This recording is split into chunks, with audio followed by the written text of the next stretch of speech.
নমস্কাৰ, মই দীপু বৰাই আপোনালোক সকলোকে আমাৰ চেনেলৰ অন্য এটা জব আপডেট ভিডিঅ'লৈ সকলোকে স্বাগতম জনাইছোঁ। আগষ্ট মাহত সৰ্ববৃহৎ নিযুক্তি এটা ওলাইছে, যিটোত আপোনালোকে আবেদন কৰিব পাৰিব। ইয়াত এইটো পদৰ বাবে আপোনালোকৰ 10,277টা টোটেল ভেকেঞ্চি আহিছে আৰু এটা ডিপাৰ্টমেণ্টৰ পৰা অহা এইটোৱে ভেকেঞ্চি হয়, যিটোত আপোনালোকে আবেদন কৰিব পাৰিব। বয়স 18 বছৰ বিচাৰিছে তেওঁলোকে।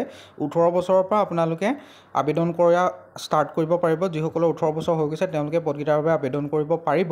আজি আমি গোটেইখিনি কথাই আলোচনা কৰিম। কোনসকলে এই পদকেইটাৰ বাবে আবেদন কৰিব পাৰিব, এজ লিমিট কিমান বিচাৰিছে, কেনেদৰে আপোনালোকে আবেদন কৰিব লাগিব, এপ্লিকেশ্যন ফিজ আছে নাই, গোটেইখিনি আপোনালোকে আমাৰ ভিডিঅ'টোতে জানিব পাৰিব। আপোনালোকে সেইবাবে আমাৰ ভিডিঅ'টো শেষলৈকে চাব আৰু আপোনালোকে আমাৰ চেনেলটো ছাবস্ক্ৰাইব কৰি চেনেলটো আগুৱাই নিয়াত সহায় কৰক। ভিডিঅ'টোত লাইক এটা কৰিব আৰু ভিডিঅ'ৰ ডেছক্ৰিপশ্যন বক্সত আমাৰ হোৱাটছআপ চেনেলৰ লিংক দিয়া আছে, আপোনালোকে গৈ তাত জইন হৈ লওক, যাতে এনেকুৱা ধৰণৰ জব আপডেট ভিডিঅ'সমূহৰ লগতে বিভিন্ন ধৰণৰ জিকে ৰিলেটেড আপডেটসমূহ অতি সহজতে পাই থাকে।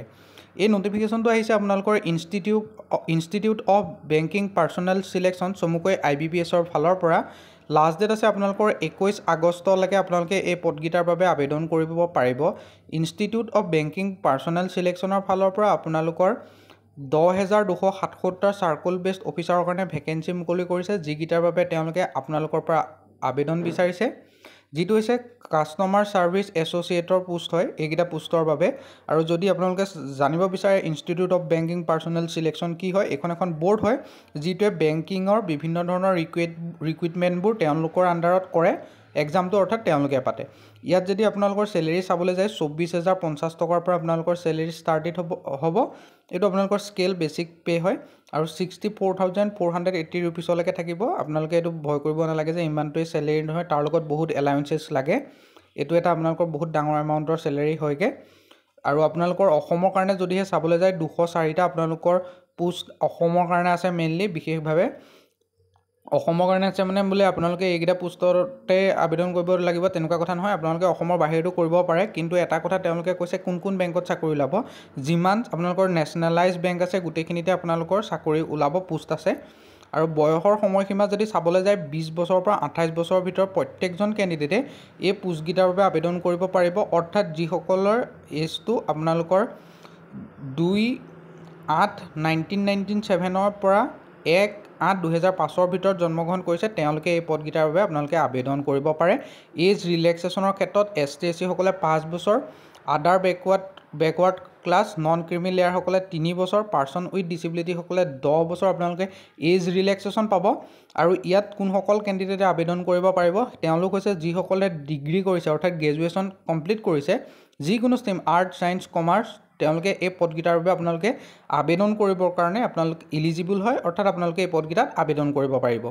আৰু যিসকলে আপোনালোকৰ ভেলিড মাৰ্কশ্বিট, ডিগ্ৰী চাৰ্টিফিকেট এইখিনি তেওঁলোকে দিব লাগিব। আৰু যিসকলে অসমত বোলে 204টা পোষ্ট আছে তেনেকুৱা কথা নহয়, গোটেই অল ইণ্ডিয়া বেচিছত হ'ব। আপোনালোকে যিকোনো ষ্টেটত চাকৰি পাব পাৰে, কিন্তু এটা কথা মেইন গুৰুত্বপূৰ্ণ কথা, আপোনালোকক কম্পিউটাৰ চাৰ্টিফিকেট লাগিব।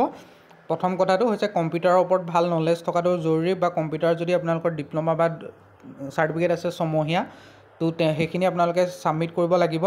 আৰু আপোনালোকৰ যিখন ষ্টেটৰ বা যিখন ইউনিয়ন টেৰিটৰীত আপোনালোকৰ পোষ্টিং হয় সেইখনৰ যিটো আপোনালোকৰ মানে অফিচিয়েল লেংগুৱেজ, অৰ্থাৎ যদি আপোনালোকে চাবলৈ যায় অসমৰ অফিচিয়েল লেংগুৱেজটো হৈছে অসমীয়া, ৰিডিং, ৰাইটিং, স্পিকিং আৰু আণ্ডাৰষ্টেণ্ডিং সেই লেংগুৱেজটোৰ ওপৰত আপোনালোকৰ থাকিব লাগিব ভালদৰে, তেতিয়া আপোনালোকে তাত পোষ্ট পাব। আৰু ইয়াত আপোনালোকৰ ST SC সকলে 175 ৰুপিজ, আদাৰ্ছসকলে 850 টকা পে'মেণ্ট কৰিব লাগিব এপ্লিকেশ্যন ফিজ হিচাপে, যিটোত আপোনালোকৰ online debit card, credit card, RuPay থ্ৰুৱেদি আপোনালোকে পে'মেণ্ট কৰিব পাৰে। আৰু যদিহে ইম্পৰ্টেণ্ট ডেট চাবলৈ যায় 1 আগষ্টৰ পৰা এই পদকেইটাৰ বাবে আপোনালোকৰ আবেদন আৰম্ভ হৈছে। লাষ্ট ডেট আপোনালোকৰ 21 আগষ্ট পৰ্যন্ত এই পদকেইটাৰ বাবে আপোনালোকে আবেদন কৰি থাকিব পাৰিব। ডেট অফ প্ৰিলিম এক্সাম অক্টোবৰত আপোনালোকৰ এক্সাম হোৱাৰ সম্ভাৱনা আছে। ডেট অফ ৰিলিজ ৰিজাল্ট এইটো আপোনালোকৰ অক্টোবৰ নৱেম্বৰতে ওলাব ৰিজাল্টটো, আৰু মেইন এক্সাম নৱেম্বৰত হোৱাৰ সম্ভাৱনা আছে। আৰু আপোনালোকে আমাৰ হোৱাটছআপ গ্ৰুপটোত জইন হৈ লওক, ভিডিঅ'ৰ ডেছক্ৰিপশ্যন বক্সতে আমাৰ এই পদকেইটাৰ গোটেই অফিচিয়েল নটিফিকেশ্যনটো লিংক পাই যাব।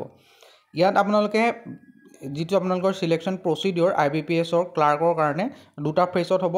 ফাৰ্ষ্ট প্ৰিলিম এক্সাম আৰু ছেকেণ্ড আপোনালোকৰ মেইন এক্সাম। প্ৰিলিম এক্সামত আপোনালোকৰ ইংলিছ লেংগুৱেজৰ ওপৰত 30টা কুৱেশ্যন আহিব, মেক্সিমাম মাৰ্ক থাকিব 30 নম্বৰ, টাইম থাকিব 20 মিনিট। নিউমেৰিকেল এবিলিটিৰ ওপৰত 35টা কুৱেশ্যন আহিব, মাৰ্ক 35 মাৰ্ক, সময় 20 মিনিট। ৰিজনিং এবিলিটিৰ ওপৰত 35টা কুৱেশ্যন 35 মাৰ্ক, আপোনালোকৰ সময় 20 মিনিট।